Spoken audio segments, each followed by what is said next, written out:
Hello po, Boss Teddy po ulit. Ngayon po, bumili po tayo ng uling. At ang gagawin po natin ay mag-iihaw tayo ngayon ng liempo. Yan, nagmarinate na rin nga po ako ng ating lulutuin. Yan. Binabad ko po si suka, bawang, paminta, asin. Yan. Gusto niyo po magdagdag? Pwede po. Yan na po ang basic kong pantimpla. Yan, nagpapaga na po tayo ng ating uling natin. Yan. Lagyan na rin natin ng parilya para makapag-start na tayo. Lagyan na rin na po natin yan.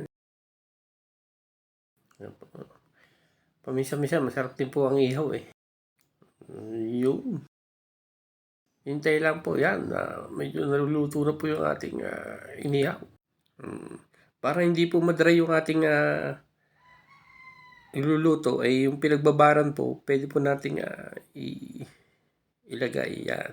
Kaya para tayo ng pipintura. Samahan pa natin ng talong. Sarap po yan.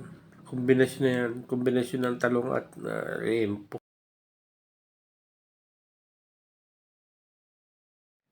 Maraming salamat po sa panonood. Hanggang sa muli, Boss Teddy.